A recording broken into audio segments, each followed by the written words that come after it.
발각이 되는 분들이 있습니다.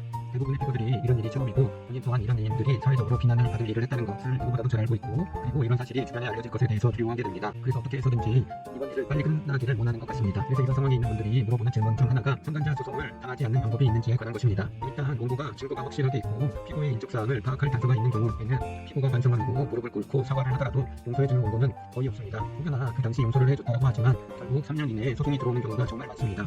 즉 원고에게 증거가 있고 피고의 인적사항을 파악할 단서가 있으면 둘 중에 하나가 반드시 일어나게 됩니다. 하나는 원고 측에서 협박 아닌 협박을 하면서 피고가 최대한 두렵게 만든 다음 말도 안 되는 합의금과 합의조항을 포함해서 합의를 하는 경우입니다. 그리고 다른 하나는 상간자 소송을 당하는 것입니다. 피고 입장에서는 소송을 당하면 뭔가 큰일이 일어나고 그리고 주변에 알려질 것으로 두려워하지만 절대 그렇지는 않습니다. 말도 안 되는 합의금을 주면서 합의를 절대 할 필요는 없고 소송을 당하는 것이 피고들에게는 경제적으로 피해를 최소화할 수 있는 방법입니다. 이렇게 말하면 피고들이 소송을 당하지 않기 위해서 본인의 핸드폰 번호를 해지하는 것이 어떤지에 대해서 물어보곤 합니다. 물론 이것도 한 가지 방편이 될 수 있습니다. 왜냐하면 원고가 피고의 인적사항을 파악하지 못하면 소송 자체를 할 수 없기 때문에 그렇습니다.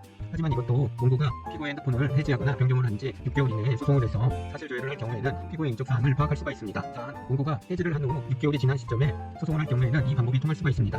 물론 원고가 피고의 핸드폰 번호 말고 다른 수단, 즉 피고의 명의의 차량 번호를 알고 있거나 또는 피고의 현재 초관상 주소지를 알고 있거나 또는 회사와 부서를 알고 있거나 또는 피고가 운영하는 사업장을 알고 있다고 하면 굳이 할 필요가 없습니다. 왜냐하면 핸드폰 번호 말고도 다른 것으로 피고의 인적사항을 파악할 수가 있기 때문에 그렇습니다. 종합해보면 피고가 상간남 상간녀 소송을 당하지 않는 방법은 원고에게 증거가 없거나 또는 피고의 인적사항을 파악할 단서가 없거나 또는 원고가 개인적으로 말도 안 되는 합의금을 지급하고 합의를 하지 않는 이상 없습니다. 그리고 소송을 당하더라도 피고가 걱정할 필요는 없는 것은 사전에 집이나 회사로 편목이 오지 않도록 하는 방법도 있고, 그렇게 해야지만 피고가 경제적으로 피해를 최소화할 수 있고 그리고 추후에 구상금 소송이나 위약벌 조항을 포함해서 합의 시도를 할 수가 있다는 점 꼭 참고하시길 바랍니다.